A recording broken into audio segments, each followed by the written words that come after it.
City news ని మీకు సమర్పిస్తున్నవారు Lakshmi Nilayam gated community apartment Shyamala Nagar extension 11th line Guntur. నమస్కారం. సిటీ వార్తలకు స్వాగతం. ముందుగా ముఖ్యాంశాలు.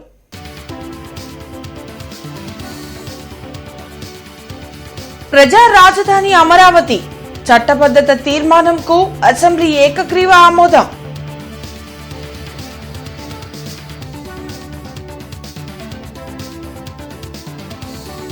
ఏపీ రాజధాని అమరావతి ఎవరు టచ్ చేయలేరు.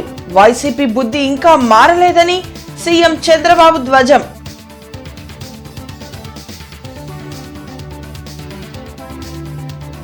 అభివృద్ధికి రాజకీయ స్థిరత్వం ముఖ్యం. గత ప్రభుత్వం అమరావతిని సర్వనాశనం చేసింది. అసెంబ్లీలో డిప్యూటీ సీఎం పవన్, మంత్రి లోకేష్ ఆవేదన. గురుకుల సంక్షేమ హాస్టల్స్ ను పరిశీలించిన కలెక్టర్ తమీమ్ అన్సారియా. స్వర్ణాంధ్ర, స్వచ్ఛాంధ్ర లక్ష్యాలపై విద్యార్థులకు అవగాహన.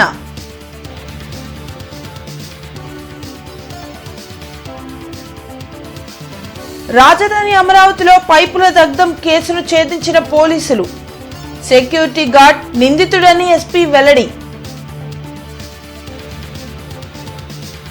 ఇంటర్నెట్ చరిత్రలో సంచలనం సిటీ బ్రాడ్బ్యాండ్. ఇప్పుడు ఇంటింటికి ఇంటర్నెట్, సిటీ నుంచి గ్రామం వరకు అదే స్పీడ్. మీరు ఈ రోజే సిటీ బ్రాడ్బ్యాండ్ కుటుంబంలో చేరండి. రాజధాని అమరావతికి చట్టబద్ధత కల్పించాలని కేంద్రాన్ని కోరుతూ అసెంబ్లీలో తీర్మానాన్ని సీఎం చంద్రబాబు ప్రవేశపెట్టారు. రాష్ట్ర సమగ్రాభివృద్ధి కోసం అమరావతిని రాజధానిగా గుర్తిస్తూ స్పష్టమైన, స్థిరమైన నిర్ణయంతో ముందుకు సాగడం అత్యవసరమనే అభిప్రాయాన్ని సీఎం చంద్రబాబు వ్యక్తం చేశారు. సెల్ఫ్ ఫైనాన్స్ ప్రాజెక్టుగా అమరావతి నిర్మితమవుతుందని చెప్పారు. రాజధాని అమరావతికి చట్టబద్ధత కల్పించాలని అసెంబ్లీలో తీర్మానం ప్రవేశపెట్టి మాట్లాడారు. ఏపీకి ఒక్కటే రాజధాని, అది అమరావతి మాత్రమేనని స్పష్టం చేశారు. రాజధాని అమరావతిని ఎవరూ టచ్ చేయలేరు, ఇంచు కూడా కదల్చలేరని వ్యాఖ్యానించారు. దేశం గర్వించేలా రాజధాని అమరావతి నిర్మాణం చేస్తామని, 2028 నాటికి పనులు పూర్తి చేసి ఓ షేప్ తీసుకొస్తామని సీఎం చంద్రబాబు స్పష్టం చేశారు. అమరావతి అజేయం, అమరావతి అద్భుతం, అమరావతితోనే తెలుగు వైభవం అన్న సీఎం ఆ తీర్మానానికి మద్దతిచ్చిన ప్రతి ఒక్కరికి కృతజ్ఞతలు తెలిపారు. ఏపీకి ఒకే ఒక రాజధాని, అదే అమరావతి. ఇదే శాశ్వత రాజధాని. ఇప్పటికే తీర్మానం చేశాం. అసెంబ్లీలో తీర్మానంతో చట్టబద్ధంగా, రాజ్యాంగపరంగా అమరావతికి దృఢత్వం వస్తుంది. ఇంకెవ్వరు టచ్ చేయలేరు. ఇంచు కూడా కదలదు, ఇంచు కూడా కదిలించే పరిస్థితి రాదు. ఒక్క అమరావతి గల దిశ. ఒక విషయం మనం గుర్తుపెట్టుకోవాలి. ఆంధ్రప్రదేశ్ దేహం అయితే అమరావతి ఆంధ్రప్రదేశ్ గుండె, అమరావతి ఆంధ్రప్రదేశ్ ఆత్మ.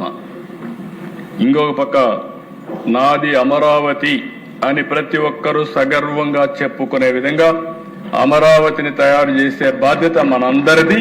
దానికి అంకితమైన ఆంధ్రప్రదేశ్ కు ఒకటే రాజధాని, అది అమరావతి మాత్రమే అని డిప్యూటీ సీఎం పవన్ కళ్యాణ్ స్పష్టం చేశారు. అసెంబ్లీలో రాజధానికి చట్టబద్ధత కల్పించే తీర్మానంపై జరిగిన చర్చలో డిప్యూటీ సీఎం పవన్ కళ్యాణ్ పాల్గొని మాట్లాడారు. చంద్రబాబు లాంటి వ్యక్తి చేతిలో ఏపీ ఉంటేనే అభివృద్ధి చెందుతుందని అన్నారు. వైసీపీ పాలనలో అమరావతిపై కక్ష కట్టారని, రైతులను అనేక ఇబ్బందులకు గురిచేశారని గుర్తు చేశారు. రాష్ట్రంలో రాజకీయ స్థిరత్వం ఉంటేనే పెట్టుబడులు వస్తాయన్న పవన్ కళ్యాణ్ రాజకీయ నేత ఎన్నికల గురించి ఆలోచిస్తాడని, దార్శనికుడు ఒక తరం గురించి ఆలోచన చేస్తాడని వ్యాఖ్యానించారు. నేను ఎందుకు చంద్రబాబు నాయుడు గారి నాయకత్వం తెలుగుదేశంకి మద్దతు పలికానంటే, ఇది నా దేశం మీద ఉన్న ప్రేమ, నా ఆంధ్రప్రదేశ్ నేల మీద ఉన్న గౌరవం. ఇది ఎందుకంటే ఆయన లాంటి వ్యక్తి ఒక 4 దశాబ్దాల అనుభవం ఉన్న వ్యక్తి, నాయకుడు. ఆయన లాంటి వ్యక్తి చేతిలో ఆంధ్రప్రదేశ్ ఉంటే చాలా బాగుంటుంది. వారు నిర్ణయం తీసుకున్నారు అమరావతి రాజధానిగా ఉండాలి అని. ఎక్కడో ఒక చోట ముందుకెళ్తున్న పరిస్థితుల్లో 1924 ప్రభుత్వం మారింది. ప్రభుత్వం మారిన తర్వాత అసలు దాని మీద ఎంత కక్ష కట్టారండి అంటే ఈ లోపుల్లోనే దాని మీద చాలా అభండాలు వేశారు. అమరావతి ఆంధ్రప్రదేశ్ రాష్ట్ర శాశ్వత రాజధాని ఈ మేరకు అసెంబ్లీ సాక్షిగా ప్రభుత్వం శ్రీ నారా చంద్రబాబు నాయుడు గారు ప్రవేశపెట్టిన తీర్మానానికి జనసేన పార్టీ తరపున మనస వాచ కర్మణ సంపూర్ణ మద్దతు తెలియజేస్తున్నాం. ఒకే రాష్ట్రం ఒకే రాజధాని అభివృద్ధి వికేంద్రీకరణే తమ విధానమని అసెంబ్లీలో మంత్రి నారా లోకేష్ చెప్పారు. రాజధాని అమరావతికి చట్టబద్ధత కల్పించాలని కేంద్రాన్ని కోరే తీర్మానంపై జరిగిన చర్చలో మంత్రి నారా లోకేష్ మాట్లాడారు. ఎన్నికలకు ముందు అమరావతి రాజధానిగా ఉంటుందని ప్రకటించిన జగన్ అధికారంలోకి వచ్చాక 3 రాజధానులంటూ 3 ముక్కలాట ఆడారని మండిపడ్డారు. భూమిపై ఎవరూ శాశ్వతం కాదని వ్యవస్థలే శాశ్వతమన్న మంత్రి లోకేష్ కూటమి ప్రభుత్వ పాలనలో రాష్ట్రంలో పెట్టుబడులు పెట్టేందుకు పారిశ్రామికవేత్తలు ముందుకు వస్తున్నారని పేర్కొన్నారు. అధ్యక్ష, భారతదేశంలో 100 రూపాయలు పెట్టుబడులు వస్తే 25.3 రూపాయలు ఆంధ్ర రాష్ట్రానికి రోజు వస్తున్నాయి అధ్యక్ష. అది 50 రూపాయలు అయ్యేది అధ్యక్ష. జగన్మోహన్ రెడ్డి అనే వ్యక్తి లెక్కనుంటే 50 రూపాయలు అయ్యేది. ఎందుకంటే అందరూ అడుగుతున్నారు, మమ్మల్ని 50% మంది అడుగుతున్నారు, మీరు గ్యారెంటీ ఇస్తారా మళ్ళీ అలాంటి వ్యక్తి తిరిగి రావడం అధ్యక్ష. అందుకే ఈరోజు చాలా అద్భుతంగా అచ్చెన్నాయుడు గారు చెప్పారు అధ్యక్ష. ప్రజలందరూ ఆలోచించాలి, యువకులందరూ ఆలోచించాలి, జెన్జీ ప్రత్యేకంగా ఆలోచించాలి అధ్యక్ష. ఇది మన భవిష్యత్తుగా దీనిపై మనం తీసిన నిర్ణయం పైన ఆధారపడి ఉంటుంది అధ్యక్ష. ఒక్క అవకాశమైన ఒక ఓటు వేస్తే ఎంత నష్టపోయామో మనందరం చూస్తున్నాం అధ్యక్ష. ఆంధ్ర రాష్ట్రం ఎంత వెనక్కి వెళ్ళిపోయిందో చూడండి, మనందరం చూసాం అధ్యక్ష. ఒక మాట చెప్పాలంటే పక్క రాష్ట్రాలు చూసి అసూయపడుతున్నాం అధ్యక్ష. ఒక హైదరాబాద్, ఒక బెంగళూరు, ఒక చెన్నై ఎంత అద్భుతంగా అభివృద్ధి చెందినాయని నాకు అసూయ ఉంది అధ్యక్ష. ఒక ఆంధ్రుడిగా నాకు అసూయ ఉంది. ఒక కసితో, ఒక పట్టుదలతో మన రాష్ట్రాన్ని అభివృద్ధి చేయాలి, అమరావతిని అద్భుతంగా నిర్మించాలి, అన్ని ప్రాంతాలు ముందరికి తీసుకెళ్లాలి, అభివృద్ధి చేయాలి, పెట్టుబడులు తీసుకురావాలి కసితో మేమందరం ఉన్నాం అధ్యక్ష. అందుకే అధ్యక్ష, గౌరవ ముఖ్యమంత్రి చంద్రబాబు నాయుడు గారు ఒక పక్కన, ఇంకో పక్కన ఉప ముఖ్యమంత్రి పవన్ అన్న గారి నాయకత్వంలో ఈరోజు పెద్ద ఎత్తున పెట్టుబడులు వస్తున్నాయి అధ్యక్ష ఆంధ్ర రాష్ట్రానికి. రాజధాని అమరావతికి చట్టబద్ధత కల్పించాలంటూ అసెంబ్లీలో ప్రత్యేక సమావేశం జరిగింది. శాసనసభలో తీర్మానం ప్రవేశపెట్టే ముందు స్పీకర్ అయ్యన్న పాత్రుడు తన అభిప్రాయాన్ని వెల్లడించారు. రాష్ట్ర ప్రగతికి ఎదురయ్యే సవాళ్లను శాశ్వతంగా తొలగించే యజ్ఞమిదని చెప్పారు.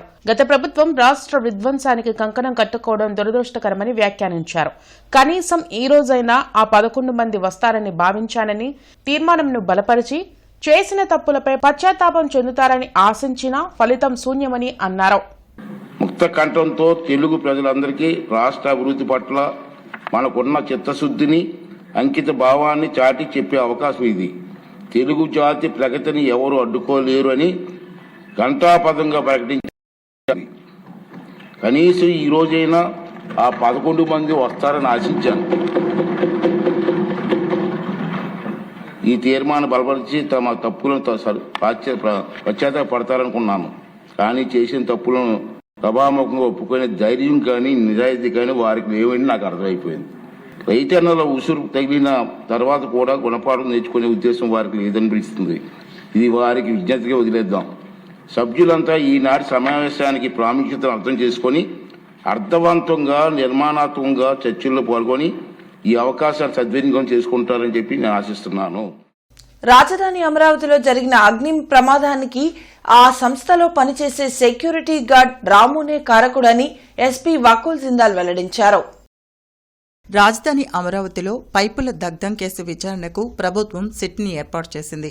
సిట్ దర్యాప్తులో మెగా సంస్థలో పనిచేస్తున్న సెక్యూరిటీ గార్డే కారకుడని తేల్చి చెప్పింది. వరుసగా సెలవులు ఇవ్వకుండా డ్యూటీలు వేసిన కారణంగానే ఈ ప్రమాదం చేసినట్లు సెక్యూరిటీ గార్డ్ అంగీకరించాడని ఎస్పీ తెలిపారు. సూపర్వైజర్ అదనపు డ్యూటీ చేయాల్సిందేనని చెప్పడంతో గార్డు ఒత్తిడికి గురయ్యాడని, అగ్ని ప్రమాదం జరిగితే సెక్యూరిటీ పెంచుతారని భావించాడని అన్నారు. జనరేటర్లో వాడే డీజిల్ ఉపయోగించి పైపులకు నిప్పు పెట్టాడని చెప్పారు. ఈ అగ్ని ప్రమాదంలో దాదాపు 3 కోట్ల వరకు నష్టం వాటిల్లిందన్నారు. అంతేకాని ఇందులో ఎలాంటి కుట్రకోణం లేదని స్పష్టం చేశారు. అమరావతి ప్రాంతంలో దాదాపు 30 వరకు పైపులకు సంబంధించిన సైట్స్ ఉన్నాయని, యాజమాన్యం తప్పనిసరిగా సీసీ కెమెరాలు, సెక్యూరిటీ పెంచుకోవాలని సూచించారు. ఎవరైతే అక్కడ సెక్యూరిటీ గార్డ్గా పనిచేస్తున్నారో తిప్పగుడిసే రాము, అక్కడ అతను గత సంవత్సరం నుంచి అదే సైట్లో సెక్యూరిటీ గార్డ్గా పనిచేస్తున్నాడు మెగా ఇన్ఫ్రాస్ట్రక్చర్ దగ్గర. ఈ ఫైర్ తిప్పగుడిసె రాము అనే అతను సెక్యూరిటీ గార్డే స్టార్ట్ చేశాడని మేము ఇప్పటి వరకు అది ఒక ప్రైమరీ నిర్ధారణకి వచ్చాము. సో ఈరోజు ఈ తిప్పగుడిసె రాముని అరెస్ట్ చేసి రిమాండ్కి తరలించడం జరుగుతుంది. ఇది సెక్షన్ 326G ఆఫ్ BNS కింద అతని మీద కేసు నమోదు చేసి కేసు ఆల్టర్ చేసి అతనికి ఈరోజు రిమాండ్కి పంపించడం జరుగుతుంది. సో దీంట్లో ఎప్పటి నుంచి ఇది ఫైర్ ఇన్సిడెంట్ జరిగిందో అప్పటి నుంచి ఫస్ట్ ఈ తిప్పగుడిసె రామును మేము విచారించాము. ఆ రోజు కూడా విచారించాము. ఆ రోజు నుంచి మేము నోటీస్ చేసింది ఏంటంటే అతను ఇర్రెస్పాన్సిబుల్గా ఆన్సర్స్ ఇస్తున్నారు, ఇన్కన్సిస్టెంట్ ఆన్సర్స్ ఇస్తున్నాడు. దాంతో మాకు అతని మీద కొంత అనుమానం వచ్చింది. అతన్ని డీటెయిల్గా ఇంటరోగేట్ చేయడం జరిగింది. ఇంటరోగేట్ చేస్తే అతను చేసిన నేరం ఒప్పుకున్నాడు. మంత్రి పెమ్మసాని చంద్రశేఖర్ గురించి ఎవరైనా అవాకులు చవాకులు పేలితే తాట తీస్తామని టీడీపీ జిల్లా అధ్యక్షులు పిల్లి మాణిక్యరావు హెచ్చరించారు. అరండల్పేటలోని టీడీపీ కార్యాలయంలో జరిగిన మీడియా సమావేశంలో జిల్లా అధ్యక్షులు పిల్లి మాణిక్యరావు, ఏపీఐడీసీ చైర్మన్ డేగల ప్రభాకర్ మాట్లాడారు. రాజధానికి రక్షణ చట్టాన్ని తెచ్చేందుకు అసెంబ్లీ సమావేశం పెట్టిన చంద్రబాబుకు ధన్యవాదాలు తెలిపారు. రాష్ట్ర విభజన వలన ఆంధ్ర ప్రజలు ఎన్నో ఆటుపోట్లు ఎదుర్కొన్నారని గుర్తు చేశారు. మాజీ ముఖ్యమంత్రి జగన్మోహన్ రెడ్డి రాష్ట్రాన్ని గాయాల పాలు చేశారని ఆరోపించారు. జగన్ రాష్ట్ర ప్రజలను అవమానపరచడమే కాకుండా అభివృద్ధిని కూడా అడ్డుకుంటున్నారని అన్నారు. జగన్ తన వ్యాఖ్యల ద్వారా రాష్ట్రానికి పరిశ్రమలు రాకుండా చేయాలని కుట్రలు చేస్తున్నారని చెప్పారు.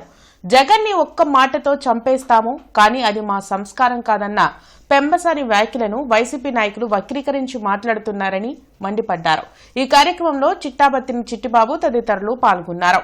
మా పెమ్మసాని గారు, ఏమయ్యా వ్యక్తిగత హననం చేస్తూ ఉంటావు, నీలాగా కత్తులు పట్టుకొని, నీలాగా కర్రలు పట్టుకొని, నీలాగా గొడ్డలు పట్టుకొని మనుషుల్ని చంపాల్సినటువంటి అవసరం లేదు.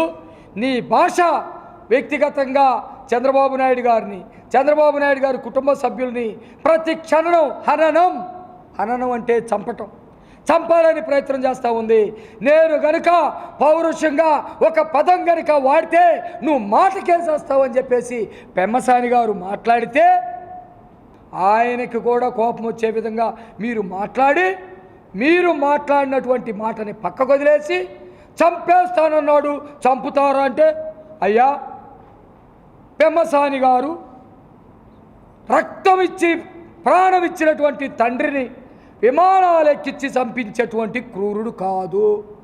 ఇవాళ చంద్రబాబు నాయుడు గారు మొహం చూస్తేనే అనేక పరిశ్రమలు బారులు తీరి నిలబడి, ఇలా వైజాగ్లో కానీ ఎక్కడ పరిశ్రమలు పెట్టినా కానీ, నిన్న నిప్పల్ స్టీల్ వాళ్ళు కూడా వచ్చి మేము పెడతామని చెప్పేసి అతిపెద్ద పరిశ్రమ, ఉక్కు పరిశ్రమలు కూడా వచ్చినటువంటి, మరి ఇవన్నీ కూడా చూస్తూ ఉన్నారు. నువ్వు చెప్పినంత మాత్రాన మీ పార్టీ నాయకులు అంబాబు రాంబాబు లాంటి వాళ్ళు మాట్లాడినంత మాత్రాన దేశ భవిష్యత్తు ప్రగతి ప్రతి ఒక్కరు కూడా చూస్తూ ఉన్నారు. ఎవరు ఈ రాష్ట్రానికి అభివృద్ధి చేస్తున్నారు, సంక్షేమం తీసుకొస్తున్నారు, పరిశ్రమలు తెస్తున్నారు అనేది ప్రతి ఒక్కరు కూడా గమనిస్తున్నారు. రాంబాబు గారు ఇప్పుడైనా కానీ మీరు ఒళ్ళు దగ్గర పెట్టుకొని మాట్లాడే విధానం. గిరిజన సంక్షేమ శాఖ వసతి గృహాలను జిల్లా కలెక్టర్ ఏ తమీం అన్సారియా పరిశీలించారు. మస్తాన్ దర్గా వెనుక ఉన్న గిరిజన సంక్షేమ శాఖ వసతి గృహాన్ని, ఏటగ్రహారం 13వ లైన్లో ఉన్న గిరిజన సంక్షేమ శాఖ వసతి గృహాన్ని కలెక్టర్ చెక్ చేశారు. వంటగదులను, డార్మిటరీలను తనిఖీ చేశారు. ఆహార పదార్థాల నాణ్యతను పరిశీలించారు. విద్యార్థులతో ముఖాముఖి మాట్లాడి వారి సమస్యలను అడిగి తెలుసుకున్నారు.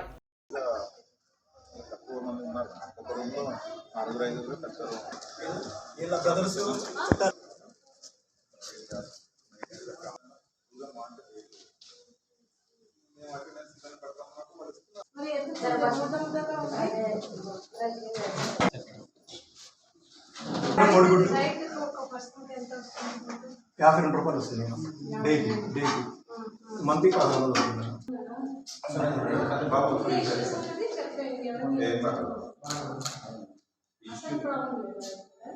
రాష్ట్రంలో 2 రోజుల పాటు వడగాల్పులు వీచే అవకాశం ఉందని విపత్తు నిర్వహణ సంస్థ హెచ్చరించింది. ప్రజలు అప్రమత్తంగా ఉండాలని, అవసరమైతే తప్ప బయటకు రావద్దని సూచించారు. డీహైడ్రేషన్ కాకుండా మంచినీరు తాగడంతో పాటు ఎండల్లో తిరిగేటప్పుడు క్యాప్లు, గొడుగులు వాడాలని తెలిపారు. స్వర్ణాంధ్ర స్వచ్ఛాంధ్ర కార్యక్రమంలో భాగంగా పెద్దపల్కలూరు రోడ్లోని విజ్ఞాన్ కళాశాలలో జీరో వేస్ట్ ఇన్స్టిట్యూట్ నినాదంతో నిర్వహించిన అవగాహన సదస్సులో కలెక్టర్ తమీం అన్సారియా, కమిషనర్ మయూర్ అశోక్తో కలిసి పాల్గొన్నారు. ఈ సందర్భంగా కలెక్టర్ మాట్లాడుతూ రాష్ట్ర ముఖ్యమంత్రి ప్రత్యేక శ్రద్ధతో స్వర్ణాంధ్ర 2047 సాధన కోసం నిర్దేశించిన 10 సూత్రాలను ప్రతి ఒక్కరూ తెలుసుకోవాలని సూచించారు. జిల్లాలో ప్రతి నెల జరుగుతున్న సాసా కార్యక్రమాల్లో సుమారు 3 నుండి 4 లక్షల మంది ప్రజలు, ప్రభుత్వ, ప్రైవేటు సంస్థల ఉద్యోగులు, అంగన్వాడీ సెంటర్స్, బస్టాండ్లు, హాస్పిటల్స్లో పాల్గొంటూ పారిశుద్ధ్యంపై ప్రజలకు విస్తృత అవగాహన కల్పిస్తున్నారని పేర్కొన్నారు. ప్రజల భాగస్వామ్యం ఉంటేనే ప్రభుత్వ పథకాలు విజయవంతమవుతాయని కలెక్టర్ స్పష్టం చేశారు. ముఖ్యంగా విద్యార్థులు తమ వంతు బాధ్యతగా వ్యర్థాల విభజన మరియు సరైన నిర్వహణ చేపట్టాలని, పచ్చదనం పెంపు, విద్యుత్ పొదుపు మరియు నీటి సంరక్షణ కోసం నడుం బిగించాలని కోరారు. మొదట విజ్ఞాన్ విద్యా సంస్థల ప్రాంగణంలో క్లస్టర్ కంపోస్ట్ యూనిట్ను ప్రారంభించి సదస్సు అనంతరం విద్యార్థులతో స్వచ్ఛ ప్రతిజ్ఞ చేయించి ఐటీసీ ఫినిష్ సొసైటీ వ్యర్థాల విభజనపై రూపొందించిన పోస్టర్లని ఆవిష్కరించారు. కార్యక్రమంలో అదనపు commissioner Challa Obulesu, deputy commissioner B Srinivasarao, MHO doctor Lakshminarayana, Vignan Nirula engineering college principal doctor P Radhika, degree college principal doctor V Anuradha, ITC finish society నుండి శైలజ, జయ, జీఎంసీ అధికారులు పాల్గొన్నారు.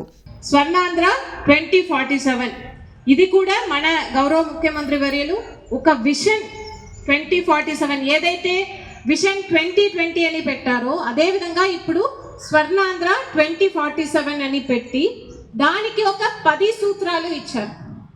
సో ఈ 10 సూత్రాల గురించి ఎవరికైనా ఐడియా ఉందా? సో ఇక్కడ ఉన్న టీచర్స్ని నేను మనస్ఫూర్తిగా కోరుకుంటుంది ఏంటంటే ఈ 10 సూత్రాల గురించి మీ పిల్లలకు తెలియచేయండి. అవి అన్నీ కూడా మీకు రిలేటెడ్. ఈ 10 సూత్రాలు ఏంటో మీరు తెలుసుకో. రాజ్యాంగబద్ధంగా రాజకీయ పార్టీలు వ్యవహరించాలే కానీ సంఖ్యాబలం ఉందని ఇష్టం వచ్చినట్లు ప్రవర్తించకూడదని జనసేన నాయకులు చందు సాంబశివరావు పేర్కొన్నారు. జనసేన పార్టీ సీనియర్ నాయకులు మిర్యాల గోపీకుమార్ ఆధ్వర్యంలో జనసేన క్రియాశీలక సభ్యత్వ నమోదు కార్యక్రమం అమరావతి రోడ్లో జరిగింది. ఈ సందర్భంగా మాజీ శాస్త్రవేత్త చందు సాంబశివరావు మాట్లాడుతూ ప్రజాస్వామ్య స్ఫూర్తిని కాపాడుతూ ప్రజలకు అండగా ఉండే పార్టీని కాపాడాల్సిన బాధ్యత అందరి మీద ఉందన్నారు. భావాలు ముఖ్యం కానీ సంఖ్యాబలం ముఖ్యం కాదన్నారు. అందుకే ప్రజల కోసం నిరంతరం కృషి చేస్తున్న జనసేన పార్టీని ఆదరించాలని పిలుపునిచ్చారు. రాష్ట్రంలో జనసేన పార్టీ చేపట్టిన ఉద్యమీ కార్యక్రమంలో సుమారు 20 లక్షల మంది సభ్యత్వం స్వీకరించారని మిరియాల గోపీకుమార్ వెల్లడించారు. రానున్న కాలంలో పార్టీని మరింత బలోపేతం చేసేందుకు కృషి చేస్తామన్నారు.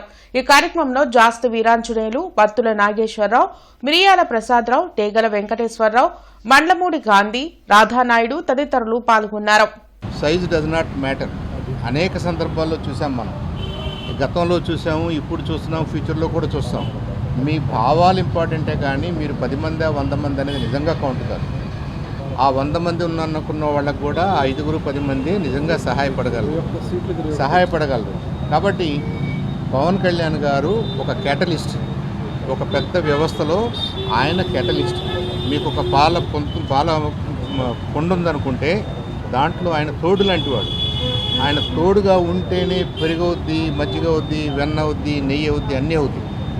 అదే మనం కొంతమంది నాయకులను చూసాం, వాళ్ళ ఆలోచనలు ఉప్పు కల్లులాగా తయారైంది. కాబట్టి ఈ కుండలో ఉన్న పాలంతా కూడా చెడిపోయింది, ఎవరికీ ఉపయోగపడకుండా పోయింది.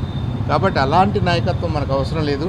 నేను కెటలిస్ట్గా ఉంటాను, నేను ఈస్ట్గా ఉంటాను, నేను తోడుగా ఉంటాను, నేను ఈ పాలన కాపాడుతాను, ఇది మనందరిది అనే భావన. రాష్ట్రంలో చేపట్టినటువంటి ఈ ఉద్యమీ కార్యక్రమం ఒక ఉధృతంగా సుమారు ఒక 20 లక్షల పైచిలకు ఇప్పటికే సభ్యత్వ నమోదు చేయడం జరిగింది. మరి అందులో భాగంగా మన గుంటూరు నగరంలో కూడా చాలా విస్తృతంగా ఈ కార్యక్రమం నిర్వహించడం మన రాష్ట్ర సమన్వయకర్త అయినటువంటి మన చందు సాంబశివరావు గారి యొక్క అడుగు జాడల్లో మేము అందరం కూడా కృషి చేసి మరి ఉధృతంగా ఈ కార్యక్రమాన్ని మేము నగరంలో నిర్వహించుకోవడం జరిగింది. అందులో భాగంగా అమరావతి రోడ్లో ప్రత్యేకంగా మేము ఈ కార్యక్రమాన్ని గత 20 రోజుల నుంచి కూడా నిర్విరామంగా నిర్వహించుకోవడం జరిగింది. మరి మాకు సహకరించినటువంటి నా మిత్రులందరూ కూడా హృదయపూర్వక ధన్యవాదాలు తెలియజేసుకుంటున్నాం. ఒంటిమిట్ట శ్రీ కోదండరామస్వామి వారి వార్షిక కళ్యాణ బ్రహ్మోత్సవాలు వైభవంగా జరుగుతున్నాయి. భక్తులు విశేషంగా స్వామివారిని దర్శించుకున్నారు. సుప్రసిద్ధ ఆధ్యాత్మిక ఆరామం రాయలసీమలోని శ్రీ ఒంటిమిట్ట కోదండరాముని వార్షిక కళ్యాణ బ్రహ్మోత్సవాలు మార్చి 27వ తేదీ శుక్రవారం నుండి ప్రారంభమయ్యాయి. ఈ బ్రహ్మోత్సవాలు అంగరంగ వైభవంగా కొనసాగుతున్నాయి.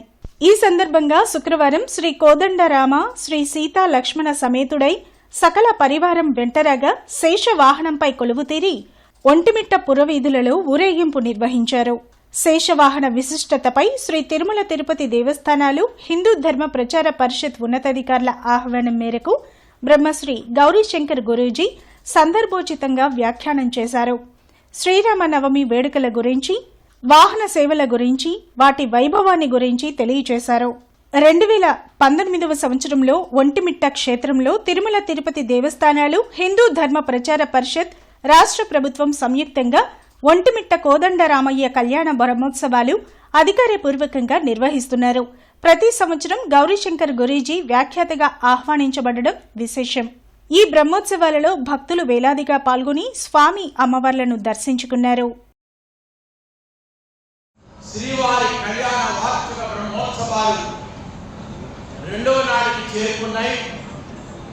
ఈ శనివారం రాత్రి స్వామి వాహన మండపం నుంచి మహాపతివ్రత శిరోమణి మహాసాధ్వి సీతమ్మ లక్ష్మణస్వామితో కలిసి హంసవాహనంపై ఒంటిమిట్ట పురవీధులలో నయనాంతకరంగా వివరిస్తున్నారు. హంస హంస పరమహంస తందో హంస ప్రచోదయ.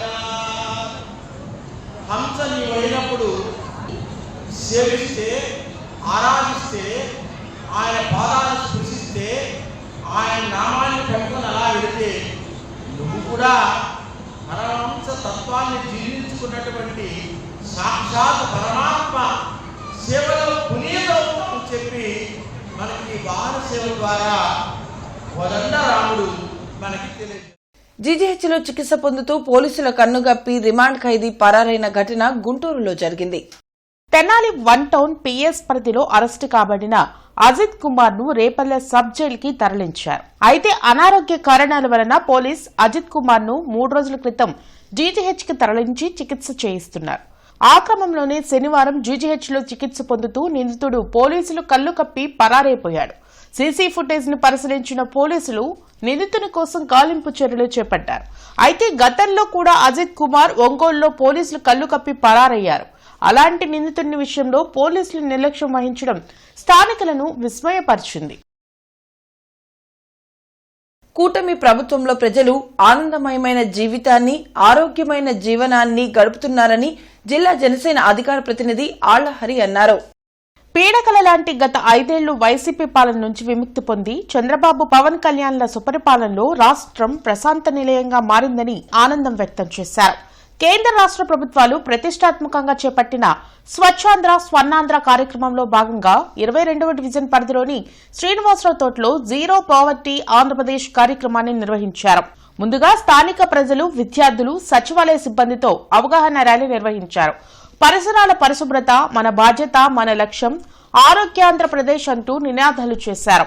ఈ సందర్భంగా ఆళ్లహరి మాట్లాడుతూ రాష్ట్రాన్ని, నియోజకవర్గాన్ని, డివిజన్ను, తమ చుట్టుప్రక్కల ప్రాంతాలను, తమ ఇంటిని పరిశుభ్రంగా ఉంచుదామన్న బాధ్యతతో ప్రజలు ఈ స్వచ్ఛాంధ్ర స్వర్ణాంధ్ర కార్యక్రమాన్ని విజయవంతం చేయాలని కోరారు. కార్యక్రమంలో టీడీపీ డివిజన్ అధ్యక్షులు చింతకాయ వెంకట సాయి, సుభాని, నాగూర్, రంగా, సుబ్బారావు, బాలకృష్ణ తదితరులు పాల్గొన్నారు. ముఖ్యంగా ప్రతి నెల 3వ శనివారం ఒక ప్రత్యేకమైనటువంటి అంశాన్ని తీసుకొని దాని మీద ప్రజలు అవగాహన కలిగించి రాష్ట్రాన్ని స్వచ్ఛాంధ్రగా, స్వర్ణాంధ్రగా తీర్చిదిద్దే క్రమంలో ప్రతి నెల 3వ శనివారం ఇలాంటి కార్యక్రమాలు చేయడం అనేది చాలా సంతోషకరమైన విషయం. ఈ నెల 3వ వారం రంజాన్ వచ్చింది, ముస్లిం సోదరుల పండుగ. కాబట్టి ఈ నెల 4వ శనివారం ఈ రోజున ఈ స్వర్ణాంధ్ర కార్యక్రమాన్ని ఏర్పాటు చేయడం జరిగింది. ఏదైనా సరే రాష్ట్ర ప్రభుత్వం కానీ కేంద్ర ప్రభుత్వం కానీ ఏదైనా ఒక నిర్ణయం తీసుకున్నప్పుడు ఒక పని అప్పచెప్పినప్పుడు అది విజయవంతం అవ్వాలంటే ఆ లక్ష్యం కనుక పూర్తి అవ్వాలంటే ప్రజల సహకారం అవసరం. ముఖ్యంగా ప్రజల భాగస్వామ్యం లేకుండా ఏ పని కూడా కాదు. కాబట్టి ప్రజలందరూ కూడా ఏదైతే మనకి స్వర్ణాంధ్ర స్వచ్ఛాంధ్ర కార్యక్రమాన్ని ఏర్పాటు చేసిందో దాని లక్ష్యంలో భాగంగా ప్రతి ఒక్కళ్ళు కూడా ఇంటి నుంచే మన శుభ్రత బాగుండాలి.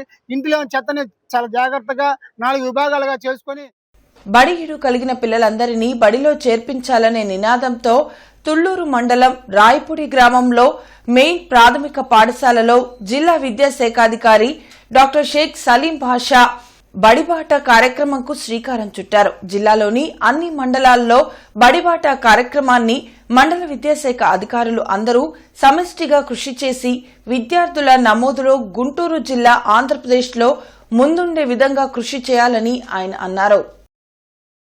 దళిత క్రైస్తవులకు ఎస్సీ హోదా విషయంలో సుప్రీంకోర్టు ఇచ్చిన తీర్పుకు నిరసనగా వీసీకే పార్టీ ఆధ్వర్యంలో దళిత సంఘాల నాయకులు ఆందోళన వ్యక్తం చేశారు. ఈ సందర్భంగా వీసీకే పార్టీ రాష్ట్ర మహిళా అధ్యక్షురాలు జయసుధ మీడియాతో మాట్లాడారు. రాష్ట్రంలో దళిత క్రైస్తవులకు అన్యాయం జరుగుతుందని ఆవేదన వ్యక్తం చేశారు. ఆర్టికల్ 25 ప్రకారం ప్రజలకు మత స్వేచ్ఛ ఇవ్వాల్సిన అవసరం ఉంది, కానీ నేడు దానికి భంగం వాటిల్లుతుందన్నారు.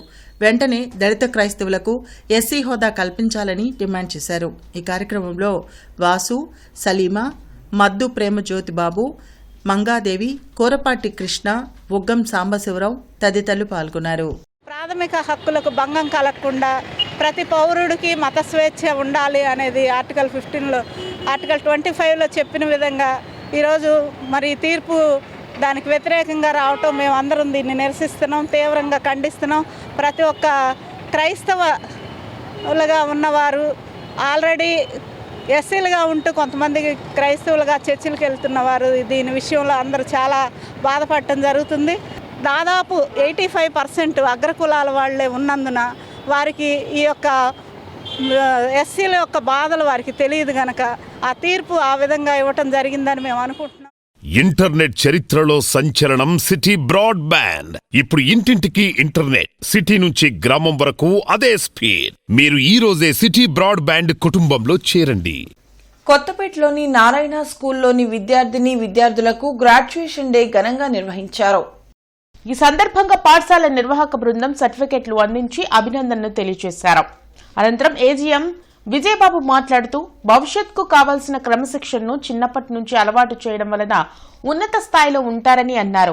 ఉన్నత విలువలతో విద్యను అభ్యసించడం వలన విద్యార్థుల బంగారు భవిష్యత్తుకు నారాయణ స్కూల్ ముందంజలో ఉంటుందన్నారు.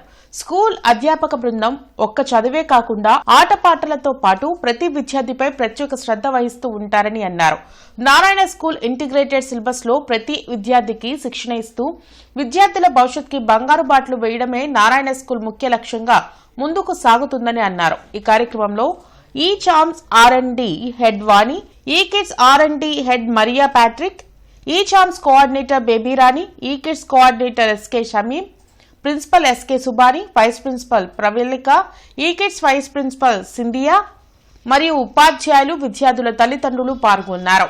ఈ గ్రాడ్యుయేషన్ డే సెలబ్రేట్ చేయడంలోని ముఖ్య ఉద్దేశం ఏంటంటే పిల్లలు ఒక స్టేజ్ నుంచి నెక్స్ట్ స్టేజ్కి వెళ్ళేటప్పుడు ఈ స్టేజ్లో వాళ్ళు సాధించిన విజయాలని వాళ్ళకి ఒక మోటివేషన్గా ఇస్తూ రాబోయే స్టేజ్లో అంటే ప్రైమరీ నుంచి హై స్కూల్కి వెళ్ళేటప్పుడు ఈ కిడ్స్ నుంచి ప్రైమరీకి వచ్చేటప్పుడు వాళ్ళు ఎంత బాధ్యతతో ఉండాలో అనేదాన్ని బాధ్యతని వాళ్ళని గుర్తు చేస్తూ వాళ్ళ సక్సెస్ని అభినందిస్తూ వాళ్ళని తర్వాత క్లాసులో పంపించడం జరుగుతూ ఉంది. సో ఇలా పంపించే ప్రాసెస్లో పిల్లలు వాళ్ళ భవిష్యత్తుని అత్యద్భుతంగా ఉండాలని ఆశిస్తూ టీచర్స్ అందరూ అలాగే మేనేజ్మెంట్ అందరూ వాళ్ళని ఆశీర్వదిస్తూ తల్లిదండ్రులు ఇప్పటివరకు ఇచ్చిన సహాయ సహకారాలకి కృతజ్ఞతలు చెప్తూ మనం ఈ సెలబ్రేషన్ చేయడం జరుగుతుంది. ఇవి ఇప్పటి వరకు అప్డేట్స్. మరిన్ని అప్డేట్స్తో మళ్ళీ కలుద్దాం. అంతవరకు సెలవు. నమస్కారం. సిటీ న్యూస్ ని మీకు సమర్పించిన వారు Lakshmi Nilayam, gated community apartment, Shyamalanagar extension 11th line, Guntur.